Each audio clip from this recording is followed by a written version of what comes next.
निवेदन है कि प्रार्थी ने अपनी पुत्री रूही का निकाह मुस्तकीम पुत्र शकील सैफी निवासी 25 कॉलोनी खजरपुर रोड पलवल हरियाणा के साथ दिनांक 27 फरवरी 2021 को किया था। उक्त शादी से रूही व मुस्तकीम का एक लड़का तैमूर भी पैदा हुआ था। शादी के कुछ समय बाद से ही प्रार्थी की पुत्री रूही का पति मुस्तकीम प्रार्थी की पुत्री के साथ मारपीट व गाली गलौज करता था और आए दिन दहेज की मांग करता था तथा व्यापार करने के लिए भी रूही से रुपयों की मांग करता था। इसके उपरांत प्रार्थी ने मुस्तकीम को 2 लाख रुपए व्यापार करने के लिए दे दिए, फिर भी मुस्तकीम रूही के साथ मारपीट करता रहता था। मुस्तकीम का किसी और लड़की के साथ भी अफेयर चल रहा था, जिसकी जानकारी जब रूही को हुई तब मुस्तकीम ने रूही को बुरी तरह मारा पीटा और जलाकर जान से मारने की कोशिश की। जिसकी जानकारी जब प्रार्थी को हुई तो प्रार्थी उसे अपने साथ घर ले आया, जिसके बाद प्रार्थी व प्रार्थी के रिश्तेदारों ने रूही के वैवाहिक जीवन को बचाने के लिए मुस्तकीम व उसके घरवालों से बात की और मामले को सुलझाने व बेटी का घर बचाए रखने के लिए रूही को वापस मुस्तकीम के साथ उसके घर भेज दिया। लेकिन उसके बावजूद भी मुस्तकीम के व्यवहार में कोई परिवर्तन नहीं आया और मुस्तकीम पूर्व की भांति रूही के साथ रोज गाली गलौज व मारपीट करता था। नमस्कार, गौतम बुद्ध नगर आप देख रहे हैं टुडे न्यूज़ 24 जी के और मैं आपके साथ गुलशन जायसवाल। आज हम मौजूद हैं गौतम बुद्ध नगर के रबूपुरा क्षेत्र के गांव तिलतली के अंदर। आपको बता दें आज तारीख 31/8/2025 है और आपको बता दें कि गौतम बुद्ध नगर गांव तिलतली से तिलतली की निवासी रूही की संदिग्ध परिस्थितियों में हत्या की थी। और देखिए हमारे साथ में बार एसोसिएशन के पूर्व अध्यक्ष एडवोकेट उमेश भाटी जी हैं। आइए बात करते हैं। जी भाटी जी, जैसा कि आपने रूही के माता पिता के लिए यह केस लड़ने का फैसला क्यों किया है, क्या आपको इस मामले में कोई खास बात नजर आई? देखिए, मेरे को जो हमारी बहन रूही है उसके भाई ने संपर्क किया कि हमको न्याय नहीं मिल रहा। जैसा कि मैं समय समय पर समाज सेवा मान लो या दिल की आवाज सुन लो, उसके नाते मैं गांव-गांव में कोई समस्या आती है तो स्वयं संपर्क जैसे ही मेरे से होता है तो मैं उसमें खड़ा हो जाता हूं। मैं ये भूल जाता हूं कि इसमें सुर्खी बटोरनी है। मैं सिर्फ मेरे को ये है कि यदि सच में ही ये हत्या है तो इस सच को बाहर लेके आना है। इससे मुझे बहुत सुख प्राप्त होता है। इस केस में आपकी क्या कानूनी रणनीति रहेगी? क्या आप किसी विशेष सबूत या गवाह पर ध्यान केंद्रित कर रहे हैं? देखिए, मौके वारदात पर मेरे को साकिब ने बताया कि जो लड़की के चोट लगी है माथे पर, उसके जो खून है उसका यदि एक ड्रॉप, एक खून की बूंद नीचे गिरी है, उसको खून को भी फैलाने का प्रयास किया है ताकि उसको एक्सीडेंट के तहत सिद्ध किया जा सके। वहां से मेरे को शक हुआ। फिर मैंने इसके पोस्टमार्टम जो होता है बॉडी का, उसका अवलोकन किया तो जानकारी में आया कि इसके तो बॉडी पे जगह जगह चोट है, जबकि एक्सीडेंट यदि होता भी तो सामने से हिट होता, माथे पे होता, हाथ में, गर्दन में, कमर में। ये छोटे छोटे जो निशान हैं, इनसे सिद्ध होता है कि सच में इस लड़की को पकड़ के पहले इसको हत्या की गई है, फिर उस सीट पे बैठाया गया है। रूही के पति पर लगे आरोप को साबित करने के लिए आपके पास क्या सबूत है? देखिए, पोस्टमार्टम रिपोर्ट और जो रूही के पति हैं उनके द्वारा आनन फानन में अपनी पत्नी को ट्रीटमेंट कराने के बजाय थाने में जाकर अपने दोस्त के द्वारा एफआईआर कराना, गाड़ी में सारे लोग जो थे उनको कोई चोट ना लगना, गाड़ी को पीछे से मार के स्वयं को सेफ बचा ले जाना, ये सारे सबूत चिल्ला चिल्ला के कह रहे हैं कि रूबी की हत्या हुई है, वो एक्सीडेंट से डेथ नहीं हुई। क्या आपको लगता है कि पुलिस जांच में कोई कमी रही हो? यदि हाँ तो क्या है? देखिए, पुलिस ने जैसे ही एक्सीडेंट का मामला देखा, उसने एक्सीडेंट की एफआईआर ले ली। पीछे से गाड़ी हिट हुई थी, उसने ज्यादा गहराई से जांच ना करके जो थाने पे पीड़ित है उसकी तहरीर दर्ज कर ली, दर्ज करके उसमें एक्सीडेंट की जांच कर दी। जब सारी चीजें सामने आई और रूही का परिवार, साकिब, उनके फादर, परिवारजन जब जाके मौके को देखा और उनकी हरकत, चोर की हरकत बताती है कि वो चोर है, जब देखा तब इसमें जांच की गई, तब इन्होंने एफआईआर लॉन्च कराई, तब पुलिस अब सक्रिय हुई है। पुलिस पर पहले से मैं मानता हूं पुलिस ने लापरवाही की है, अब कोई लापरवाही हो नहीं सकती और पुलिस अब सही से काम करेगी। आप इस केस की सबसे बड़ी चुनौती क्या मानते हैं? रूही नहीं गई, इस गांव की बेटी गई है और ऐसी बहुत और भी बेटियां हैं। सबके लिए एक रास्ता बनाना है, कोई षड्यंत्र और चालबाजी से किसी की बहन बेटी की ऐसे हत्या नहीं करेगा।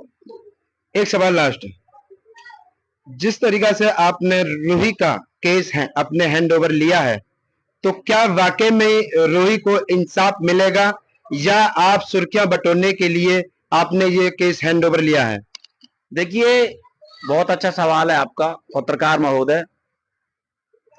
सुर्खियां बटोरने वाली स्थिति जब होती है जब मैं स्वयं कांटेक्ट करता इन लोगों से कि भाई आपकी बहन बेटी, हमारी बहन बेटी है, बताओ क्या मदद चाहिए, मैं आपके साथ खड़ा हूं। इसमें जस्ट उल्टा है। जैसे ही रूही का मामला पता चला पुलिस में लापरवाही कर रही है, साकिब ने मेरे से कांटेक्ट किया सोशल मीडिया से कि भैया आप मेरे को सोशल मीडिया पे मदद करते हुए घूमते दिख रहे हैं, हमारी मदद हो पाएगी? मैंने कहा देखेंगे भाई।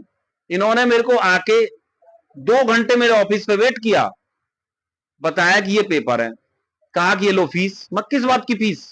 साकिब अभी उपस्थित है यहीं पे, किस बात की फीस? मैंने देख तो लूं मैं पेपर। फिर अगले दिन हमने अदालत में पेपर देखे, पेपर देखने के बाद फिर कार्रवाई स्टार्ट की। जहां यदि सुर्खियों बटोरने वाली कहानी होती तो मैं संपर्क करता। मेरे से पीड़ित परिवार ने मेरे में अपनत्व, अपनापन देख के और समाज के प्रति समर्पण देख के मेरे से कांटेक्ट किया है। ये मेरा जेनेटिक गुण है कि मैं मदद करने का प्रयास कर रहा हूं। सुर्खियां बटोरने वाली स्थिति नहीं है। मैं पहले भी एक्स प्रेसिडेंट रह चुका हूं, सुर्खियां बटोरने का मेरा कोई ध्यान नहीं है। और देखिए हमारे साथ में रूही के पिता यहाँ पे उपस्थित हैं, क्योंकि एक बाप ही जानता है कि किस तरीका से बेटी का गम होता है, कि जो यहाँ एक बाप सहन करते करते और रूही को इंसाफ दिलाने के लिए लगातार प्रयास किया है इन्होंने। तो हमारे साथ में रूही के पिताजी हैं, आइए बात करते हैं। जी, क्या नाम है आपका? चांद मोहम्मद नाम है मेरा। चांद मोहम्मद नाम है मेरा। रूही की शादी के बाद क्या आपने कभी उसके पति या ससुराल वालों के व्यवहार से कोई बदलाव या महसूस किया था? 2 साल मतलब 6 महीने बाद से बदलाव हो गया। उन्होंने मारपीट लड़की के साथ ज्यादा ही करने चाहिए और उन्होंने एक मेरी पहले लड़की को जला दिया पीछे से। फिर उसके बाद में इनका आपस में झगड़ा हुआ। कुछ मैसेज थे मोबाइल में लड़की के, उन मैसेजों के पीछे झगड़ा होता था। दूसरी लड़की से वो लगा हुआ था और मतलब मैसेज थे उसके लड़की के, तो इन बात पे उनका झगड़ा होता था। एक दफे रात को 12 बजे घर आया, 32 किलोमीटर चल के आया ना, पे रैपट मार के, एक खाली रैपट मार के पल बल गया रात को। लेकिन वो भी मतलब बात नहीं मुझे लड़की की माँ ने बताई, नू कही आपस की बात है निपटा देंगे। तो जैसे ही फैसला उसमें पलवल के अंदर हमारी बहन है, कुछ बहन ने हम पे दबाव दिया, तो बहन ने मतलब बहुत वो करी नहीं। तो हम तो जैसे लड़की को जलाया था तो 100 नंबर पे कॉल करते पुलिस। जैसे उन्होंने लड़की को जलाया था मेरी को, तो मेरी जो बहन है उसी घर में बहन है, तो उस बहन की वजह से मैंने रिपोर्ट नहीं हो पाई। उन्होंने मतलब अपनी उसमें करने के बाद में फैसला कर लिया। फिर हमारी लड़की हमारे घर पे आ गई, तो 2-4 जनों ने फैसला घर पे ही करके लड़की को भेज दिया गया था। तो उसके बाद में मतलब इन्होंने फिर मतलब मारपीट शुरू करी। एक दफे इनका मोबाइल के पीछे पता नहीं क्या के पीछे लड़की मेरे घर पे थी, आन के घर पे रात को 12 बजे आया, 32 किलोमीटर चल के आया। उन्होंने आन के मेरी लड़की को रैपट मार के वापसी 32 किलो रात को 12 बजे ही चला गया। और बेरहमी से इन्होंने मेरी लड़की की हत्या करी है इन लोगों ने। और इसमें ये नहीं है, यही मुस्तकीम नहीं है, इसमें और भी लोग हैं इसमें मानने वाले। लेकिन पुलिस जो है, पुलिस हमारी कहीं कहीं कोई सुनवाई नहीं कर रही। पुलिस के पास जाते हैं तो पुलिस हंस के। लास्ट सवाल मेरा,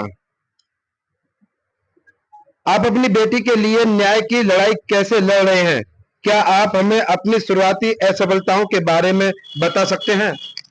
हाँ बता, मतलब पहले हम जो थे कोर्ट में गए, पुलिस ने हमारी रिपोर्ट दादी थाने ने नहीं ली। फिर उसको हम रऊपरे थाने लाए, रऊपरे थाने वालों ने भी कुछ नहीं करा।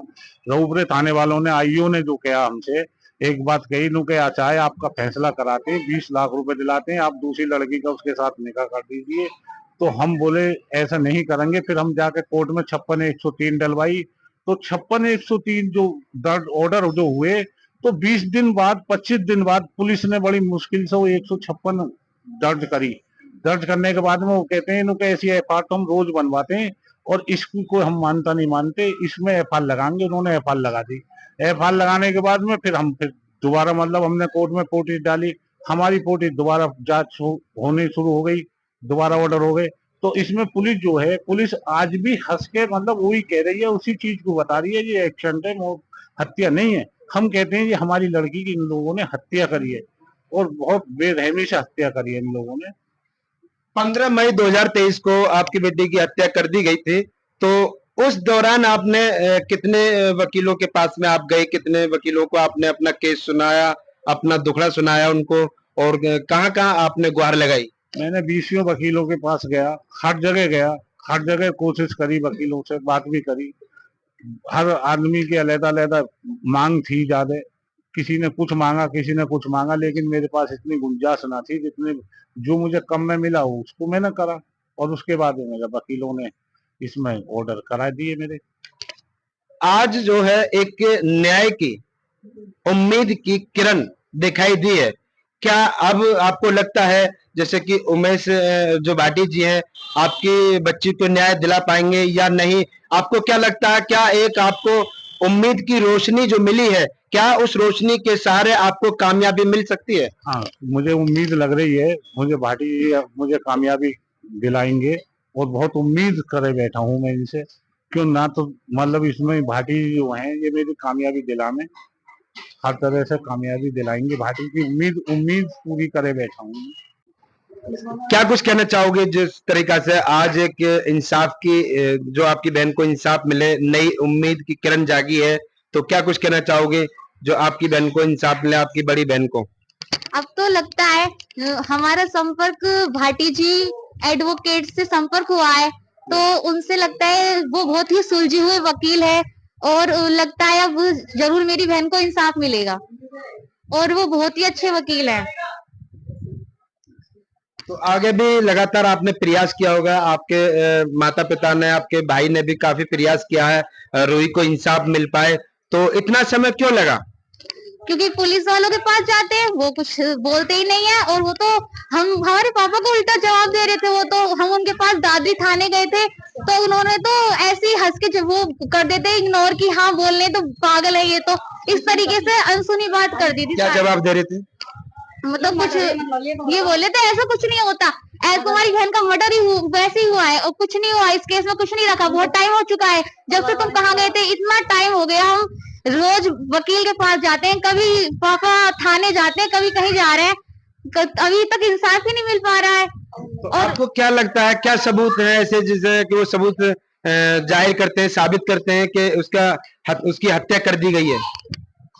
के लोगों को भी कुछ नहीं है, वही लड़की के यही बोल देते हैं, कहीं भी जा रहे हैं तो ये बोल देते हैं तुम्हारी बहन की तो मारा नहीं है, तुम्हारी बहन का एक्सीडेंट हुआ है, ये हुआ है, बस यही बोल देते हैं। वहां तो जाके कुछ भी नहीं हो पा रहा अभी तक, इतना टाइम हो गया है।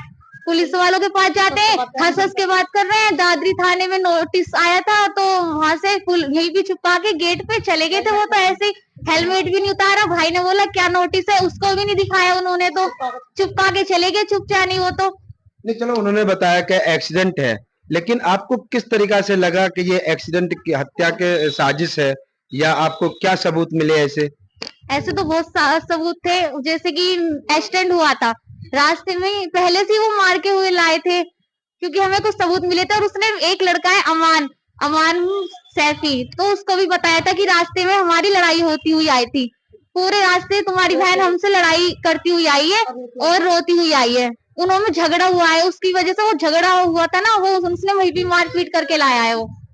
आपका क्या कहना है इस बारे में? आपके बिटिया को इस बार इंसाफ मिल पाएगा? ये बस बोलते हैं हमें इंसाफ मिला, आज तक उम्मीद ही सबसे पास भागे डोले वकील थाना पर सब पे कहीं इंसाफ नहीं मिला, लेकिन आज नरेश भाटी जो आए वकील, उनसे उम्मीद हमें ये लग रही है इंसाफ दिलवाएंगे हमारी बेटी को। हम बहुत परेशान हैं, आज तक सोच के हम बहुत टेंशन लेते हैं, आज तक पुलिस बारे एसपी किसी ने हमारी मदद नहीं करी, पर आज हमें उम्मीद लग रही है कि हमें इंसाफ मिलेगा।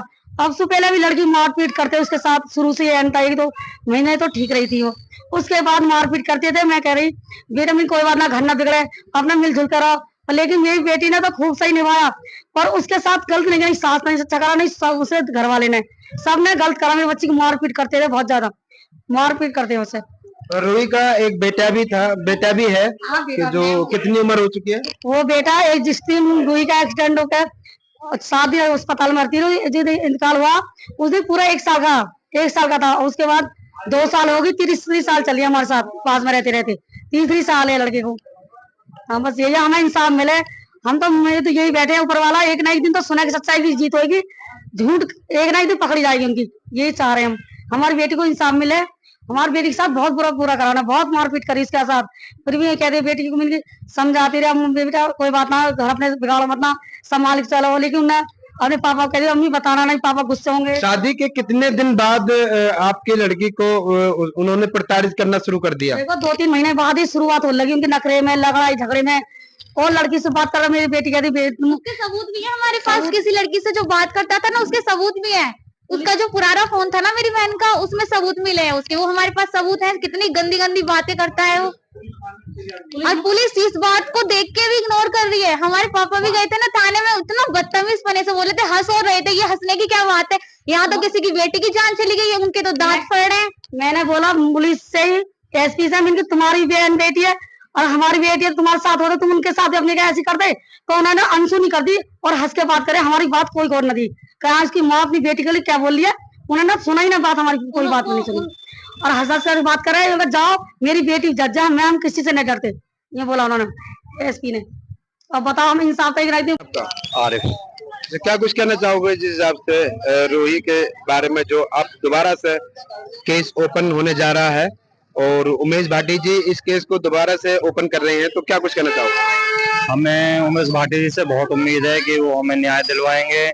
हमने काफी वकीलों से बात की, काफी अधिकारियों से बात की, लेकिन अभी तक कोई कामयाबी नहीं मिली, क्योंकि आम आदमी के अधिकारी सुनते नहीं है, ऑफिस में से उठा देते हैं, भगा देते हैं। लेकिन अब उमेश भाटी जी का साथ मिला है तो हमें उम्मीद है कि रूही को न्याय मिल पाएगा। क्या लगता है आपको कि इस बार रूही को इंसाफ मिल पाएगा? हाँ जी, इंसाफ मिल कर रहेगा। देखो रूही के साथ में हत्या की गई थी, साजिश रच के ये काम करा गया था। इन्हें बताओ लड़की हॉस्पिटल में पड़ी है और वहाँ मुकदमा दर्ज कराने की गुहार लगा रहे हैं वो दूसरी पार्टी। उम्मीद की जो किरण दिखाई दी है, वो क्या किरण दिखाई दी है जो आपको लगता है कि इंसाफ इस बार मिल जाएगा? इंसाफ इंशाल्लाह इस बार मिल जाएगा।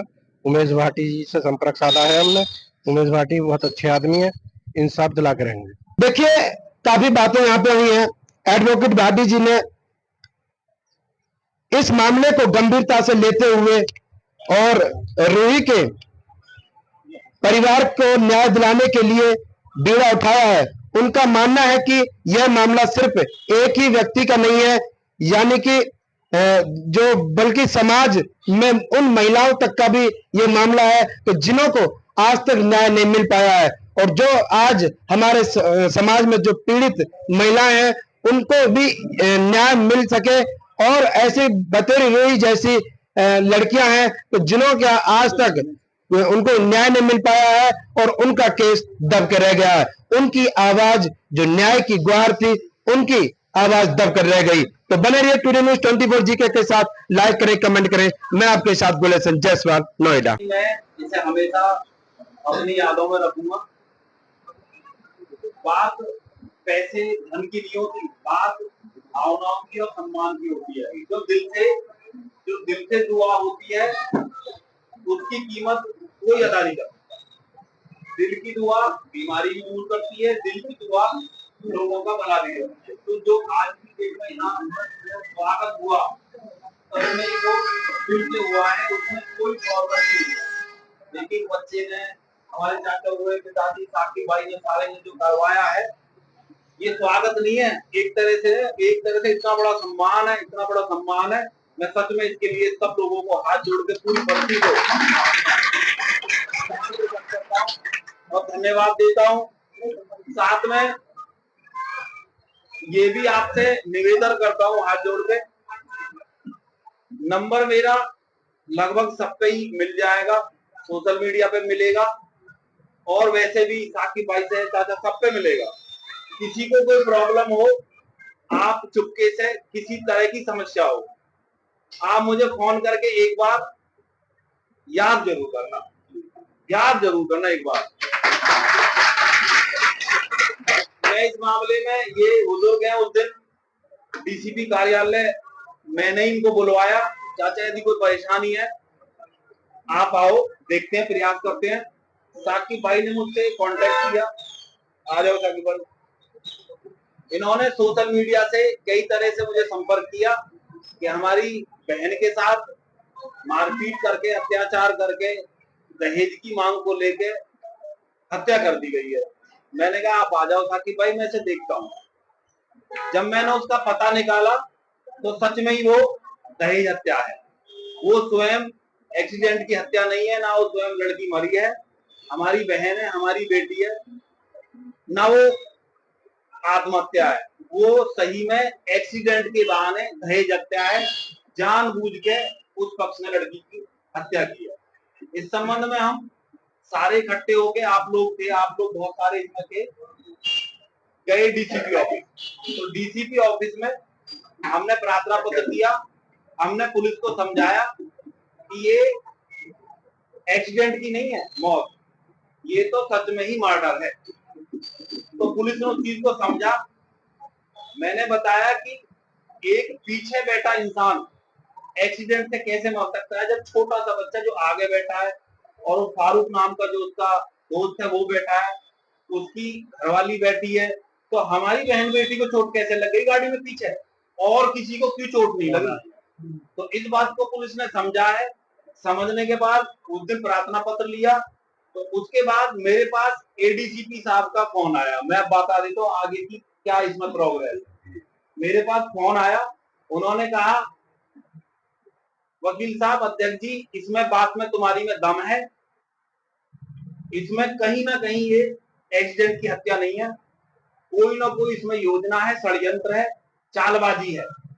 अब इसमें हम जांच कर रहे हैं, आप किसी दिन 2-4 लोग आओ अगले भी, इसमें मैं आपको आगे की कार्रवाई बताता हूं। तो मैंने उनसे फोन पे कहा एडीसीपी साहब कोई कार्रवाई नहीं, सीधा सीधा जो उन्होंने मुकदमा लिखवाया है एक्सीडेंट का उसे खोलिए, और जो मुकदमा हमारा दहेज हत्या का लिखवाया है हमने उसे खोलिए, दोनों को एक साथ जोड़िए, जोड़ के सबसे पहले मुस्किन को जेल भेजिए, उसके दोस्त से कड़ाई से पूछताछ कीजिए, उसकी उस वाइफ से कड़ाई से पूछताछ कीजिए कि ये चोट इस लड़की को लगी कैसे है। तो उसका एडीसीपी सर आपने कहा कि मैं सबको उठवाता हूँ, जल्दी से जल्दी उस लड़की को न्याय मिलेगा। मैं भी आपको यह आश्वासन देता हूँ, जब तक उस लड़की को न्याय नहीं मिल जाता और वो लोग जेल में नहीं चले जाते, ये समझ लो मैं भी आराम से नहीं बैठता।